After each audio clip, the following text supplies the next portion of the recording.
आज के इस कार्यक्रम में अभी जिनने अपना भाषण दिया, अध्यक्ष फिक्की श्रीमान डॉक्टर घनश्याम दास धानुका जी, मान्यवर आशीष फूकन जी, मनोज शर्मा जी, जयदीप गुप्ता जी, विश्वजीत चक्रवर्ती जी, हमारे सभी ऑफिसर्स और इस सभागार में मौजूद आप सब,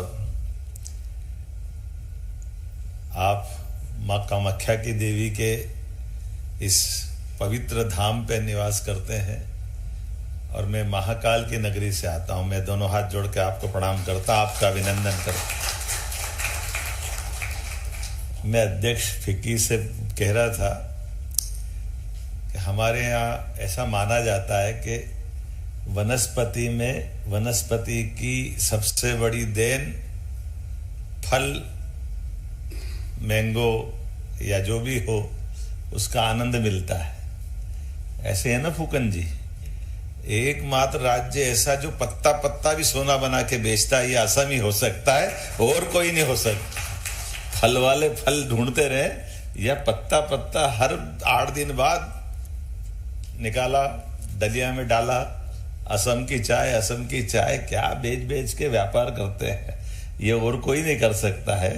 हमारे लिए सौभाग्य की बात है, ब्रह्मपुत्र के किनारे ये पवित्र नगरी और पवित्र स्टेट जो 7 स्टेट के नाम से भी जानते हैं, हमारे लिए नॉर्थ ईस्ट, ये माननीय प्रधानमंत्री जी के शब्दों में, ये हमारे भारत का गौरवशाली दरवाजा भी है दुनिया से परिचित कराने का।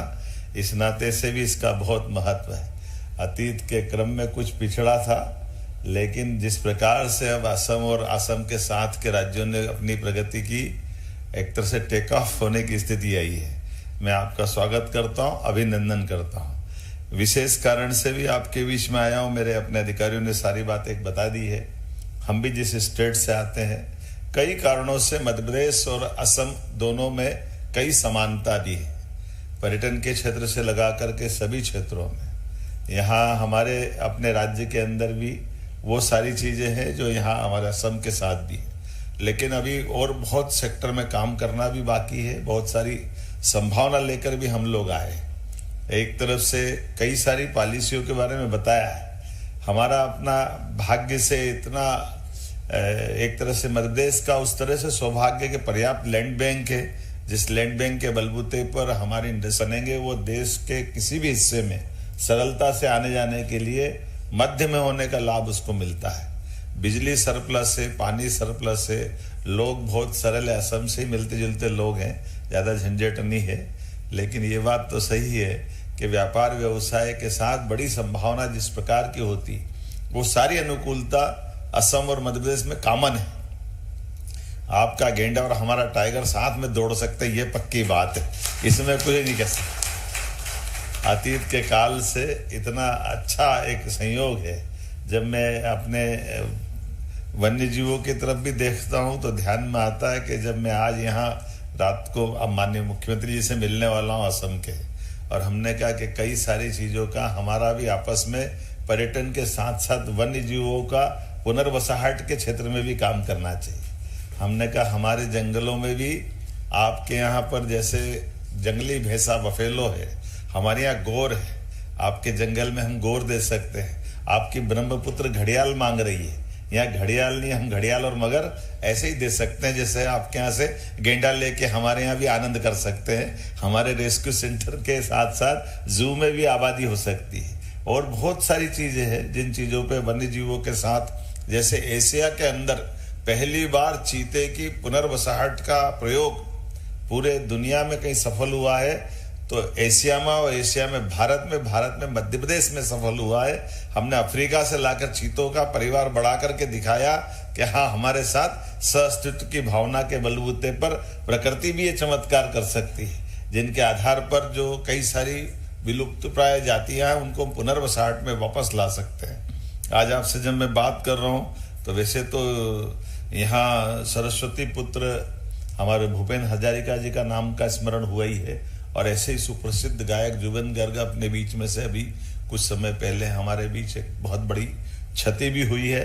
और इतनी बड़ी प्रतिभा, जिस प्रतिभा के बारे में जितना बोला जाए उतना कम है।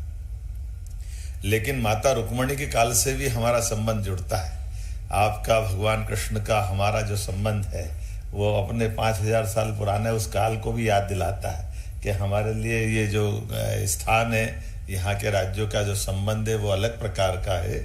उस काल से अपने इसका महत्व स्थापित होता। 52 शक्तिपीठ में से तो हमारी माता जगदम्बा का तो स्थान है ही, जो अद्वितीय रूप से है। लेकिन ये बात भी सही है कि आज के ज़माने में अगर हमें एनर्जी से लगा करके माइनिंग तक हर सेक्टर में मध्य प्रदेश बहुत तेज गति से बढ़ रहा है। ऐसे में आप पूरे देश में सबसे सस्ती बिजली अगर कहीं से कोई दे पा रहा है तो दिल्ली की मेट्रो भी मध्य प्रदेश की बिजली से चल रही है। हमें इस बात का गर्व है, हमारे यहाँ से बिजली सप्लाई हो रही है और दिल्ली की मेट्रो जा रही है। इसलिए ग्रीन एनर्जी भी अभी 2-3 रुपए से भी कम कीमत पर हमारे यहाँ से निकल के जा रही है। और केवल अभी तक तो हमने सुना था कि पानी के अंदर बिजली, पानी के ऊपर भी बिजली, दोनों जगह बिजली बनाने की क्षमता मध्य प्रदेश पे है। सोलर के माध्यम से भी बिजली, तो विंड के माध्यम से भी है। पंप हाइड्रो में भी हमारा नीमच का बहुत बड़ा प्रोजेक्ट बन रहा है। ऐसे ही हमारे यहाँ बड़े डैम के ऊपर पानी की सतह के ऊपर ओंकारेश्वर परियोजना में ऊपर सोलर प्लेट लगा दी पानी के ऊपर, तो वो भी बिजली बनाने का काम हमारे मध्य प्रदेश में हो रहा है। ऐसे एक ने कई सेक्टर, जिन सेक्टर की बड़ी संभावना है। आप होटल बनाओगे तो 100 करोड़ की होटल 30 करोड़ हमारी तरफ से अनुदान आपको देंगे। अगर आप 100 करोड़ का हॉस्पिटल बनाओगे तो 30 करोड़ आपको माफ करेंगे। एक तरह से बिजनेस को बढ़ाने के लिए सभी सेक्टर में समान रूप से जितने प्रकार से हो सकते हैं, अगर आप रोजगार आधारित इंडस्ट्री लगाते हैं तो रोजगार आधारित इंडस्ट्री में जिसमें रोजगार मिलता है, तो वैसी वही कॉटन इंडस्ट्री हो, रेडीमेड गारमेंट्स का अभी भारत का सबसे बड़ा हमारा पीएम मित्र पार्क माननीय प्रधानमंत्री जी ने लोकार्पित किया है, जिसका भूमि पूजन के साथ हमारी वहाँ की लैंड भी हम देते जा रहे हैं। बड़े पैमाने पर प्लेयर आ रहे हैं, लेकिन प्लेयर्स के साथ वहाँ जो रोजगार वाली इंडस्ट्रियाँ रहेगी, पर लेबर 5000 रुपया 10 साल तक, 5 साल तक हमारी तरफ से अनुदान देंगे। अगर आप रोजगार आधारित इंडस्ट्री लाते हो तो बिजली, पानी, सड़क बाकी तो देंगे ही देंगे, लेबर के लिए भी हमारी सरकार उसमें मदद करने के लिए तैयार है। ऐसे एक नहीं कई प्रकार के प्रयोग जिस पे अपन बढ़ सकते हैं। लेकिन आज तो आपके बीच में गुवाहाटी में आकर के मैं केवल दर्शन करने भी आया था, और दर्शन आपके दर्शन करने आया था। हमको मालूम है 3 देवी है इस दुनिया के अंदर, 3 देवी में से एक देवी जगदम्बा है, वो तो आशीर्वाद देती है, उनकी अपनी महत्ता है। लेकिन ना बाप बड़ा ना भैया, सबसे बड़ा रुपया, धन लक्ष्मी को नहीं पूछो तो माता दिवाली मनती नहीं है पूरे देश की। तो दिवाली मनाने के लिए, हमारे किसी देश को आगे बढ़ाने के लिए, देश के लिए यशस्वी प्रधानमंत्री के नेतृत्व में राज्यों में स्वस्थ प्रतिस्पर्धा, अपने अपने राज्य की आर्थिक इकाई, देश आगे बढ़े, इसी भावना के आधार पर एक बार आपका वंदन, अभिनंदन, बहुत बहुत धन्यवाद। पर एक बार आपका वंदन, अभिनंदन, बहुत बहुत धन्यवाद। भारत माता की जय।